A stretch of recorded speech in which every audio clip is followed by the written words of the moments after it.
What up, it's Brent here and welcome back to Blader News, your number one rollerblading news source. And yes, that's right, we got a new hat available in white and black, the Blader News hat, and I'm so hyped about it. It looks absolutely sick. My new favorite. To make it even better, you can actually get 20% off for the next few days only with using the code 4th. Happy 4th of July, everyone. That's enough of that, let's just roll into some industry news. So the first story I want to talk about today is a very sad news about the destruction of the famous skate spot El Toro. All over social media I've been seeing pictures of the once infamous 20 stair set now completely ripped out and just a dirt hill. People have argued that this is the most famous skate spot in the world, the one that literally every kind of extreme sport knows about. So understandably, everyone is pretty sad about it. There's been a crazy amount of ridiculous tricks going down in the spot, and no one wanted to see it go. Now, there's a few rumors about what they're doing to the spot at the school. Nothing has been confirmed yet, which is crazy. You think it would just take one person to tell us what they're doing to it. But from the stories we've heard from people working on it and people working at the school, nothing lines up, so I'm not 100% sure. There's two things that are possibly happening. First one comes from a conversation with someone working in the office at the school, saying that the stairs just weren't up to code anymore and that you're not allowed to have that many steps in a row, so they're going to be flattening it out and putting a kink rail in. There'll be like a 10 set, flat 10 set, which is still a spot, which could be cool. It can make the spot still be around, still skatable. I've then got another source from one of the contractors working there, saying that they're definitely going to be making it not skatable anymore, putting in poles and concrete barriers so that it's unskatable. So I guess only time will tell. It's been a while now, it might actually be done, but I couldn't find anything about it. One lucky biker possibly got the last ever trick that's going to be done on our Toro, which is this drop from the roof into the old dirt grave of the stairs. Now, in my opinion, this is really lame. It's so sad to see an infamous spot that I never got to see in person be destroyed. To know that we'll never see anything like, Chris Happy's Fakey 720 down them years ago. I know rollerblading's kind of really steered away from doing big scary tricks like that, but having less options sucks nonetheless. I'm hopeful though that it's still going to be skatable once they do something to it. Surely the school knows that they're a famous spot, right? There's no way. Hopefully they're not too anti it and won't completely destroy it. Time will only tell, I guess. Moving on to our only other piece of industry news. Grant Hazelton, sorry if I said your name wrong, comes out as gay on the Jumpstreet Podcast. Now, this isn't technically true. He never really hid the fact that he was gay, but he never openly said it. But he took the opportunity to go on Jumpstreet Podcast and open up a very important conversation about homophobia in rollerblading. The whole podcast is a very good listen. I highly recommend it. It'll be linked in the description. They talk about the usual blade tech talk and just how Grant, he quit his job to go out and skate at the moment, how his life's going with that. And then they round it off with the talk about the homophobia he's had to deal with in rollerblading. Now, I think this whole conversation is super important. I'm very glad that Grant has done this. I know it's probably given hope to a lot of people who feel like they too can come out and they're not going to get some crazy backlash. From what I've seen, everyone's been super open, super accepting to him, which is really cool. I mean, it should be like that. There shouldn't even be in the question that you're not like that. I mean, I'm going to say it right here that if you are homophobic in any way, you're not welcome in the rollerblade community. Shout out to him for letting people feel like they can be themselves and giving them hope that they don't have to hide. You're the man, Grant. And your skating is absolutely fucking sick as well, which, it's cool by itself. You don't even need this extra publicity, But anyway, I do think Aragon said it best years ago in one of the promo videos for, I think it's Jug Shoes. He says, it doesn't matter where you come from, what you're about, It doesn't matter if you got, good manners or not. We all come here to skate. It doesn't change how you skate. It doesn't change your ability in skating, You just do you go have fun, and the community will accept you. So shout out to the blading community, am I right? But anyway, that's it for industry news. Bit of a slow month, especially because it's not like I've been sticking to my schedule. But anyway, as always, I'd love to know your guys' opinion on this or the other story I've mentioned so far.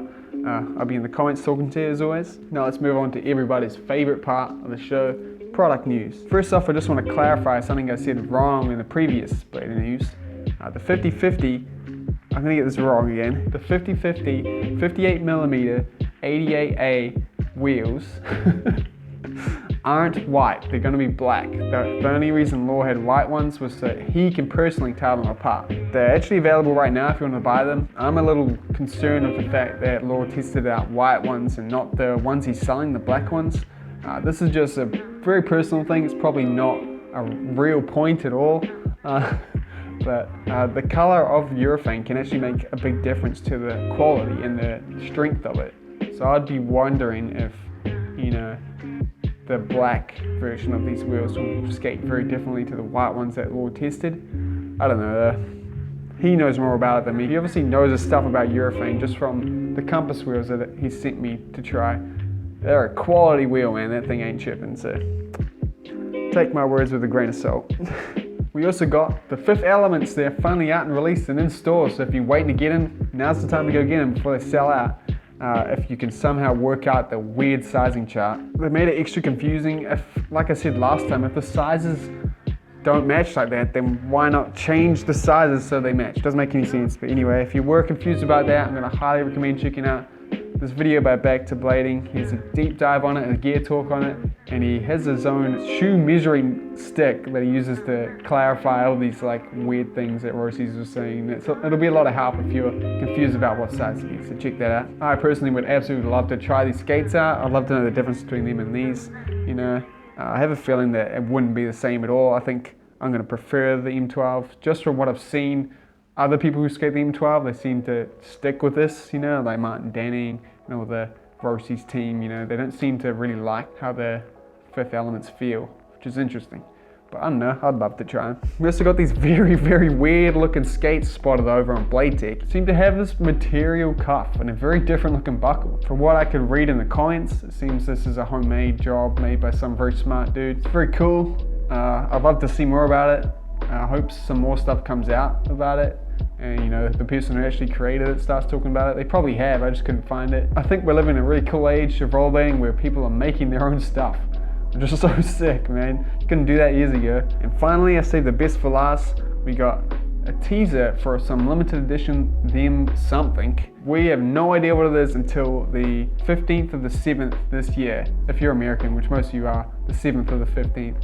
It's very confusing. But anyway, there's been a bunch of guesses as to what this could be. A few people are thinking it could be a basement collab. I'm not too sure about that. Definitely could be, but I don't know. Some deep dive detectives have saw that the texture of the them logo on this is a little weird. Someone turned it black and white and kind of pulled it out, and you can see it's got almost like a leathery texture to it. Like, it also kind of looks like it's just been printed on a skate or something.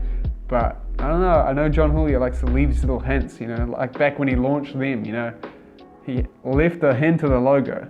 He definitely does it on purpose. So people are thinking that this could possibly be a limited edition skinned them, which could be so cool. They also linked it to this random picture of samples John put up on his Instagram a few days back. But honestly, I think this could probably just be, samples for the liner of the Alex Brosco skate. I don't know though. Who knows? Could be anything. I'm excited to see what them's going to come out with it. Should be cool. I really love how John Julio builds up the suspense like this. It's a really cool way to do it. He knows his marketing, man. And yeah, I'm excited. That's it for product news though. Let me know your thoughts on all the products I just covered. I'm interested. Let me know if you know anything about any of these two. I was kind of struggling to find any real solid information. I'll be down there talking to you as always. And finally, let's move on to my absolute favorite part of Blading News. Media you guys should check out. First off, we got a preview for Fish Guys 4 and it looks fire, that typical Kelso brother fire project, and I'm excited to see that. We've got a couple new episodes of Will It Grind, and they're so cool, man. The best one probably being this Fisher Price one, where these skates have been modified so that you can actually skate them, and oh man, it looks so painful, but it was a good time nonetheless. Definitely go check them out. So much fun. You also got Fancy Feet 2 released by all the big blading channels. It even features Lawrence this time, which is so sick, man. It's so cool to see an aggressive blader on there. Shout out to everyone making that and behind that. It's a cool video. Check it out. We also got another episode of Blades World from Shredpool, and I absolutely love this series, man. I can see it really going places now. It's quite a long, serious program length, half an hour, where Shredpool just goes into a bunch of random stuff. It's got some really good skating in it too, man. He doesn't go easy, man. He's out there skating real handrails. In the video, he goes and hangs out with Law, and it's a lot of fun just seeing him muck around in the background of Law's video. Highly recommend that video. Check it out. And to finish it off, I just want to give you another quick update on the Book of Grinds, which I mentioned a while back. They have implemented the new skate skeleton, and it is looking super sick. And I'm very excited for the future of this project. So if you somehow haven't checked it out yet, please do. This, along with everything else I've mentioned today, will be linked in the description, so please take the time to go check it out, especially if you haven't seen it. Everything I put in here is definitely well worth the watch. So yeah, go do that. Now before we go, I do have a quick project I want to shout out, and that is to a page I've only just found called Donate and Skate. Right now they are fundraising $1,000 so they can help get some more kids skating and with some pads and gear. And it's a very modest goal, so I reckon we can help them reach it. So if you want to help them out, go check them out. I'll put that link in the description as well. It's a pretty good cause. Skates are quite bad for the environment by themselves. It's a lot of plastic. So just to be able to, donate them somewhere is a really needed thing. And, it gets people skating, gets people who can't afford skates, some skates. So definitely consider that. But yeah, that's it for Bladed News. Remember, if you did like this episode, please leave a like. It lets me know. And if you wanted to support the series, you can buy the official Bladed News cup, hat, or even stickers at the moment. They'll be linked in the description. But if you can't do that, subscribing helps just as much. So hit that subscribe button. But anyway, thanks so much for watching, guys. Huge shout out to my patrons: Adam, Kevin, Deb, Dennis, Fabian, Floey, Freaky Geeks Podcast, Mark, Matt, Mike, and Tage. Appreciate you guys, and I'll see everyone on Wednesday. Peace out.